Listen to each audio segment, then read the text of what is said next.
रजीम बिस्मिल्लाहिर्रहमानिर्रहीम। अस्सलाम वालेकुम स्टूडेंट्स।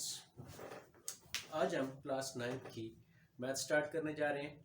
फर्स्ट चैप्टर है मैट्रिसेस एंड डिटर्मिनेंट्स। इस चैप्टर के अंदर हम मैट्रिसेस को पढ़ेंगे। अब मैट्रिक्स है क्या, मैट्रिक्स क्या होते हैं, मैट्रिसेस क्या हैं, ये पहले देख लेते हैं। मैट्रिसेस एक तो बहुत इम्पॉर्टेंट मैथमेटिक्स की एक ब्रांच है, एक फील्ड है जो कि फ़िज़िक्स के अंदर, स्टैटिस्टिक के अंदर इसका बहुत ज़्यादा, और जो दूसरी साइंस की ब्रांचेस हैं उनके अंदर इसका बहुत इम्पोर्टेंट रोल है, बहुत इम्पोर्टेंस है इसकी। कंप्यूटर साइंस के अंदर स्पेशली इसकी बहुत इम्पोर्टेंस है। तो इसका जो कॉन्सेप्ट था सबसे पहले आर्थर कैले ने पेश किया और 1858 में थ्योरी ऑफ मैट्रिसेस डेवलप की गई सबसे पहले। तो ये जो हमारे पास सब्जेक्ट है या हमारे पास ये इसका जो फर्स्ट चैप्टर है वो आज हम स्टार्ट करने जा रहे हैं। मैट्रिक्स, सबसे पहले हमें पता होना चाहिए कि मैट्रिक्स क्या है, मैट्रिक्स क्या होता है।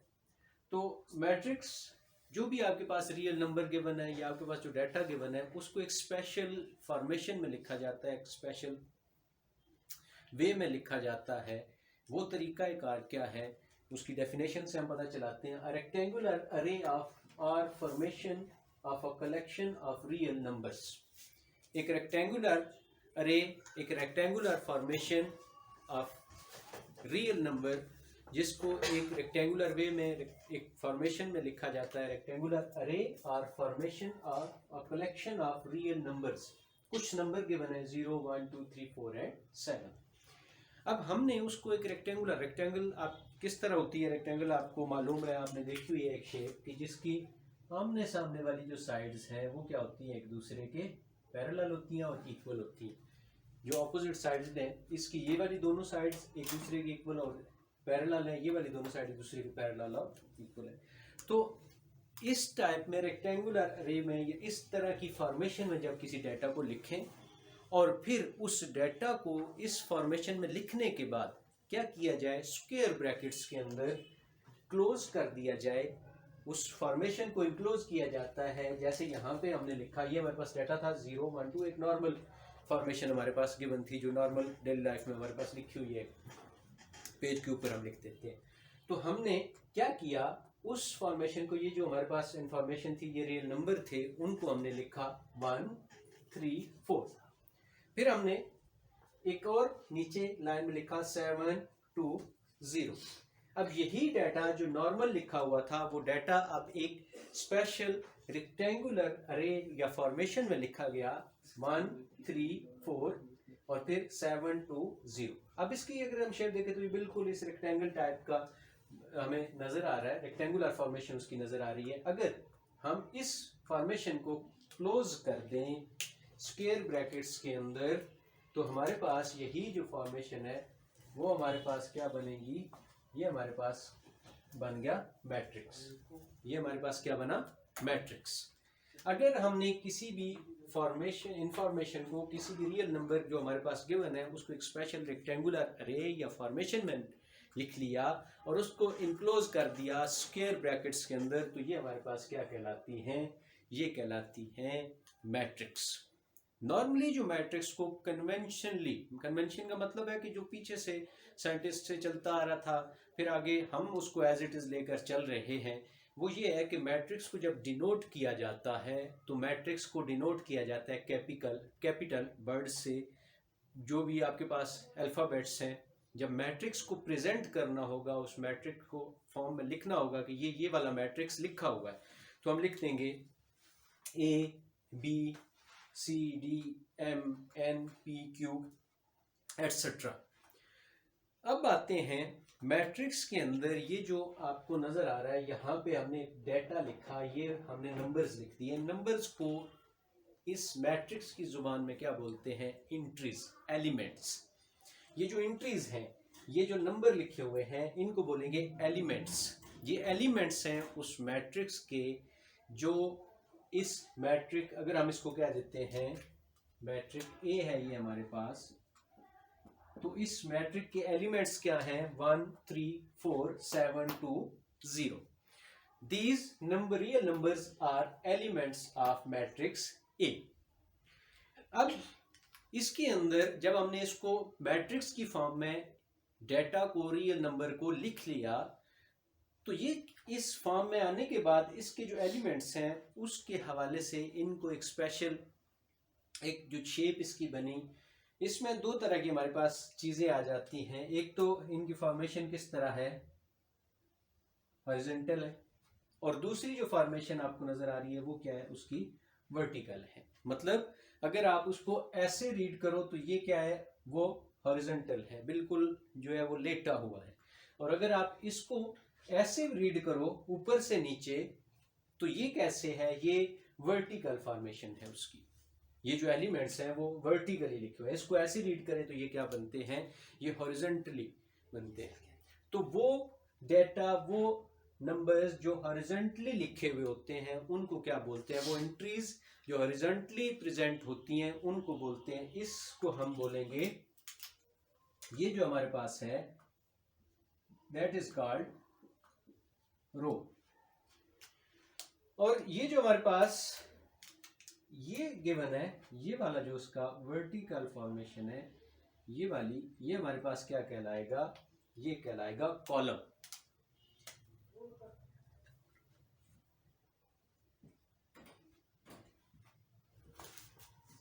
तो वर्टिकल ये जो फॉर्मेशन है इन एलिमेंट्स की, वो क्या कहलाएगी, वो कहलाएगी कॉलम। और जो हॉरिजॉन्टल फॉर्मेशन है वो क्या कहलाएगी, रो। तो इसमें रोज और कॉलम ऑफ मैट्रिक्स, उसकी डेफिनेशन पेज 2 के ऊपर गिवन है। In matrix the entries presented a horizontal way are called rows. वो एंट्रीज जो हॉरिजॉन्टल वे में प्रेजेंट की जाती हैं वो कहलाती हैं रोज। और दूसरा जो कॉलम है, वो कॉलम क्या होगा, all the entry presented in a vertical way are called column of matrix. अब एक से ज्यादा रोज हो सकती हैं, एक से ज्यादा कॉलम हो सकते हैं। तो जो एक से, अब यहाँ पे देखें तो हमारे पास ये वाली जो एंट्रीज हैं, ये हमारे पास एक रो होगी। इसको रेड से मैंने प्रेजेंट कर दिया और इसको हम कर देते हैं ब्लू से। अगर आप इसको देखें तो ये हमारे पास क्या है, अगर हम इसको प्रेजेंट करें, ये हमारे पास आर एक रो है और ये दूसरी रो है। तो इसमें हमारे पास जो मैट्रिक्स ए गिवन है, जिसको हमने एग्जाम्पल के तौर पर लिया, उसमें हमारे पास जो फर्स्ट वाली रो है उसको R1 से प्रेजेंट कर लिया और जो दूसरी वाली रो है उसको प्रेजेंट करते हैं R2 से। अब एक से ज्यादा रोज है तो उनको प्रेजेंट किया R1 R2 के साथ। इसके बाद आते हैं कॉलम्स की तरफ। कॉलम देखें, फर्स्ट जो कॉलम आपके पास, फर्स्ट वर्टिकल रो जो है ये होगी, इसको कॉलम सी से प्रेजेंट हुआ। यहां पे भी कॉलम है सी, एक और कॉलम यहां पे गिवन है 3, तो ये हो गया C1, ये C2 और ये C3। तो हमारे पास जो मैट्रिक्स की फॉर्म है, जब उसको हम रेक्टेंगुलर अरे में, रेक्टेंगुलर फॉर्मेशन में हमने लिखा, तो हमारे पास मैट्रिक्स के दो तरह की, हमारे पास वो जो एलिमेंट्स थे, वो जो एंट्रीज थी, उनको हमने लिखा। एक तो हॉरिजॉन्टल वे और दूसरा उसका वर्टिकल। जो हॉरिजॉन्टल वे है to present the entries of matrix are called row, and the vertical way to present the entries of matrix are called column. अब हम आ जाते हैं इंपॉर्टेंट जो चीज है मैट्रिक्स की, वो है ऑर्डर ऑफ मैट्रिक्स। जब हम ऑर्डर ऑफ मैट्रिक्स की तरफ चलते हैं तो हम सबसे पहले उसमें काउंट करते हैं। ये पेज 3 के ऊपर आएंगे तो जो फर्स्ट वाली इसकी डेफिनेशन है यहाँ पे, ये आपको नजर आ रही होगी, ये है order of matrix. Order of matrix में हमारे पास दो, क्योंकि यहाँ पे हम स्टडी कर चुके हैं, इसमें रोज भी होती हैं और कॉलम्स भी होते हैं। जब हम उनको हॉरिजॉन्टल वे में रीड करेंगे, पढ़ेंगे, तो हॉरिजॉन्टल वे में देखेंगे तो वो रोज हो जाएंगी, जब वर्टिकल वे में देखेंगे तो हमारे पास कॉलम हो जाएगा। तो ऑर्डर ऑफ मैट्रिक्स अगर हम लिखना है तो रोज को प्रेजेंट किया जाता है m के साथ, नंबर ऑफ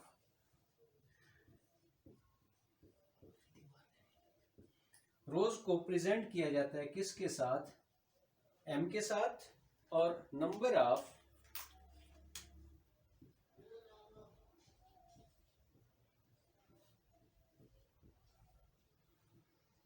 कॉलम्स को प्रेजेंट किया जाता है किसके साथ, n के साथ। अब जब हम बात कर रहे हैं ऑर्डर ऑफ मैट्रिक्स की, ऑर्डर ऑफ मैट्रिक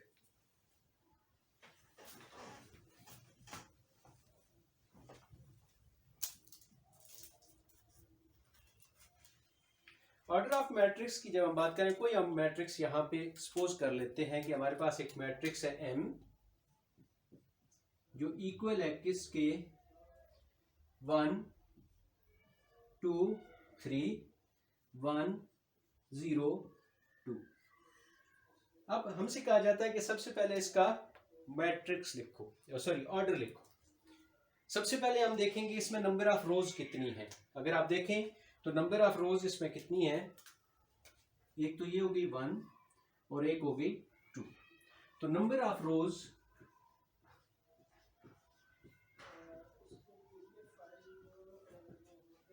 रोज कितनी है, m is equal to 2। m is equal to 2। इसके बाद आते हैं नंबर ऑफ कॉलम्स को। इसी मैट्रिक्स के अंदर हम देखते हैं, ये जो हमने लिखा है 1 2 3। तो number of columns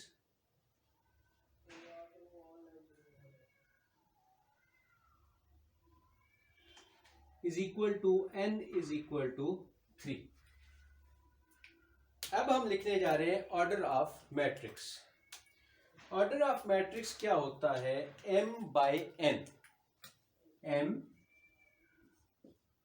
bye n। m by n का मतलब क्या है, number of rows by number of column. तो हमने यहां पे लिख लिया नंबर ऑफ रोज कितनी है हमारे पास 2 और नंबर ऑफ कॉलम्स हमारे पास कितने हैं 3। तो हम लिखेंगे ऑर्डर ऑफ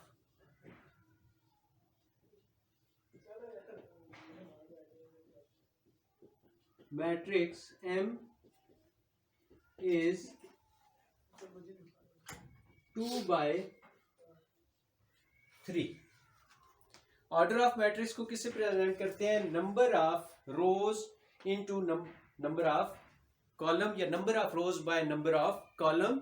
तो हमारे पास जो मैट्रिक्स था M, उसके अंदर हमने सबसे पहले नंबर ऑफ रोज देखी m इज इक्वल टू 2 और फिर इसके बाद नंबर ऑफ कॉलम देखा n is equal to 3। Order of matrix, कौन सा मैट्रिक्स है हमारे पास m मैट्रिक्स का जो हमारे पास ऑर्डर है वो है 2 by 3, number of rows by number of column. तो ये तो हमारे पास ऑर्डर ऑफ मैट्रिक्स। अब इसमें कभी कॉलम ज्यादा हो सकते हैं, कभी आपके पास नंबर ऑफ रोज ज्यादा हो सकती है। 3 बाय यहाँ पे हो सकता है कि नेक्स्ट आप जब कॉलम देखें आगे चल के एक्सरसाइज के अंदर, तो आपके पास हो सकता है नंबर ऑफ रोज 3 हो जाए, नंबर ऑफ कॉलम्स आपके पास 2 हो, या 3 बाय 3 हो जाए। तो ऑर्डर उसका 3 बाय 3 का भी हो सकता है, 2 बाय 3 का भी हो सकता है, 1 बाय 2 का भी हो सकता है। ऑर्डर उसका आपके पास हर मैट्रिक्स के कॉरस्पॉन्डिंग उसका उसका ऑर्डर क्या होता रहेगा, चेंज होता रहेगा। अब हम आते हैं इसके बाद इक्वल मैट्रिक्स के ऊपर। नेक्स्ट जो हमारे पास डेफिनेशन है वो है इक्वल मैट्रिक्स।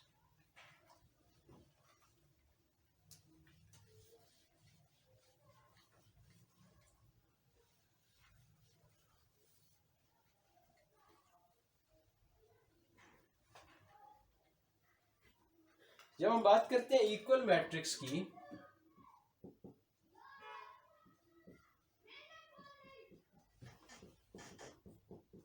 इक्वल मैट्रिक्स में हमें सबसे पहले तो चाहिए 2 मैट्रिक्स। इक्वल मैट्रिक्स में हमारे पास मिनिमम कितने मैट्रिक्स होने चाहिए, 2 मैट्रिक्स होने चाहिए। सबसे पहले देखेंगे हमारे पास 2 मैट्रिक्स है, कोई लेट कर लेते हैं, late A and B are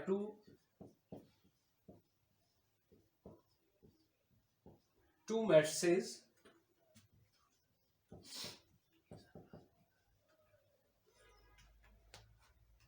A और B। यहां पे हम स्टडी करेंगे इसको इक्वल मैट्रिक्स को। हम क्या करेंगे, then A is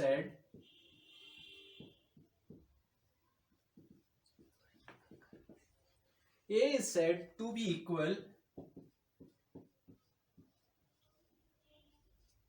equal to B and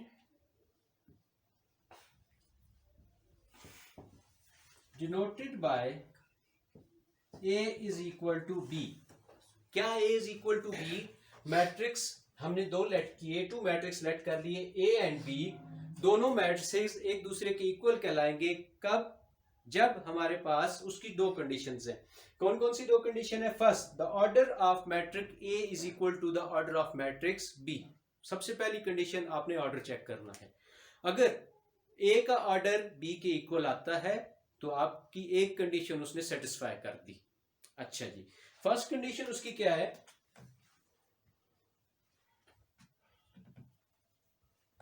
order of matrix A is equal to order of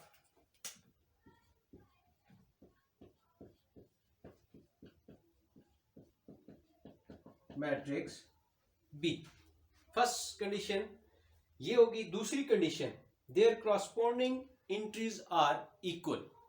their, हमारे पास जो सेकंड कंडीशन है उसकी,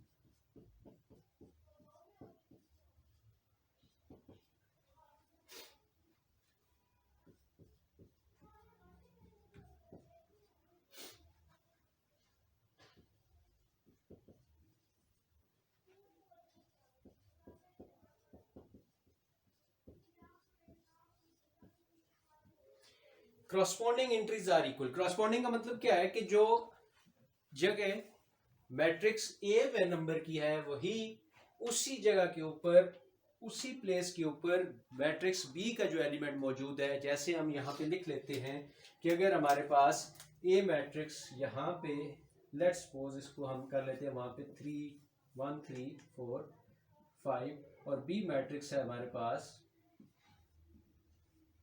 यहाँ पे है हमारे पास 1 2 + 1 -4 4 -2, सॉरी यहाँ पे माइनस।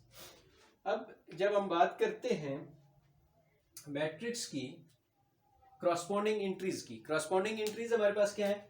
जो एंट्री फर्स्ट एंट्री यहाँ पे है, इसके क्रॉसपॉन्डिंग कौन सी एंट्री है बी के अंदर? यहाँ पे उसी जगह पे मौजूद जो एंट्री है वो इस एंट्री के क्रॉसपॉन्डिंग ये वाली एंट्री है। दूसरा, यहाँ पे जो इस रो के अंदर सेकंड एंट्री है वो इस बी वाले मैट्रिक्स के अंदर जो सेकंड एंट्री है वहां पे मौजूद जो नंबर है वो इसके क्रॉसपॉन्डिंग वो नंबर मौजूद है। इसी तरह जब ए मैट्रिक्स की सेकंड वाली रो के फर्स्ट एंट्री देखते हैं -4, तो बी की भी सेकंड रो की फर्स्ट एंट्री चेक करेंगे कि ये दोनों एक दूसरे की क्या है? क्रॉसपॉन्डिंग एंट्रीज कहलाएंगी। अब जब हम मैट्रिक्स, सेम यही मैट्रिक्स बुक की एग्जांपल में मेंशन्ड है, A इज इक्वल टू 1 3 -4 2। जो दूसरा मैट्रिक्स है and B is equal to 1 2 + 1 -4 and 4 -2। हमने कहा कि ये दो मैट्रिक्स इक्वल कब होंगे? उसकी दो कंडीशंस है। फर्स्ट, ऑर्डर चेक करते हैं। फर्स्ट उसकी स्टेटमेंट क्या है कि ऑर्डर चेक करो। ऑर्डर चेक किया, इसमें हमारे पास क्या है? नंबर ऑफ रोज कितनी है? 2। नंबर ऑफ कॉलम्स कितने हैं? 2। 2/2 का जो ए मैट्रिक्स है वो 2/2 ऑर्डर का मैट्रिक्स है हमारे पास। अब हम देखते हैं बी को। नंबर ऑफ रोज उसमें कितनी है? 2। नंबर ऑफ कॉलम्स इसमें कितने हैं? 2। तो फर्स्ट जो उसकी कंडीशन थी ये वाली, ये इस मैट्रिक्स ने सेटिस्फाई कर दी कि दोनों का ऑर्डर सेम है। अब हम आते हैं उसकी जो दूसरी स्टेटमेंट है, their corresponding entries are equal. Corresponding entries are equal का क्या मतलब है कि आपके पास यहां पे जो एंट्री है 1, उसके क्रॉसपॉन्डिंग जो एंट्री है यहां पे फर्स्ट रो की फर्स्ट एंट्री इसकी हमने चेक की 1, इसकी फर्स्ट एंट्री चेक की 1। तो इसका मतलब है फर्स्ट जो एंट्रीज है वो क्रॉसपॉन्डिंग एंट्रीज हमारे पास इक्वल हो गई। दूसरी को चेक करते हैं, ये हमारे पास 3 2 + 1 क्या होता है? 3। तो इसका मतलब है इसकी जो फर्स्ट रो की सेकंड एंट्री है वो है 3 और मैट्रिक्स बी की फर्स्ट रो की सेकंड एंट्री भी 3 हो गई, तो दोनों करस्पॉन्डिंग एंट्रीज इक्वल होगी। अब हम आते हैं सेकंड रो की फर्स्ट एंट्री की तरफ, तो वहां पे है -4, इधर चेक करते हैं -4, इसका मतलब है ये बी करस्पॉन्डिंग एंट्री एक दूसरे के इक्वल है। इसके बाद आ जाते हैं हम फोर्थ वाली या रो की जो सेकंड एंट्री है उसके ऊपर 2, इसमें 4 - 2, प्लस माइनस माइनस साइन बड़ी वैल्यू का ग्रेटर वैल्यू का, बड़ी ग्रेटर वैल्यू कौन सी है 4, 4 - 2, तो आंसर क्या आ जाएगा 2। इसका मतलब है जो इनकी क्रॉसपॉन्डिंग एंट्रीज है, यहाँ पे फर्स्ट रो की फर्स्ट एंट्री, फर्स्ट रो की सेकंड एंट्री और उसकी फर्स्ट रो की first entry, second first row की सेकंड एंट्री दोनों इक्वल। सेकंड रो को चेक किया, उसकी भी फर्स्ट और सेकंड एंट्रीज एक दूसरे की क्या आ रही हैं इक्वल। तो इसने क्या किया, हमारी दोनों कंडीशंस को सेटिस्फाई कर लिया।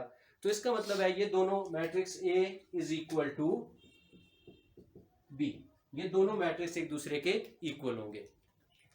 नेक्स्ट लेक्चर में इंशाल्लाह हम एक्सरसाइज स्टार्ट करेंगे, और एक्सरसाइज में ये जो आपने डेफिनेशन देखी है, इन डेफिनेशन को आपने माइंड में रखना है और आपने रिव्यू करना है, तो आपका पूरा जो एक्सरसाइज है वो पूरी की पूरी आपकी सॉल्व हो जाएगी। इस चैप्टर के अंदर आपने डेफिनेशंस को बहुत केयरफुली रीड करना है और आपने उनको माइंड में रखना है ताकि आपको एक्सरसाइज की समझ आती रहे। मिलेंगे इंशाल्लाह नेक्स्ट लेक्चर में, तब तक के लिए अल्लाह हाफिज।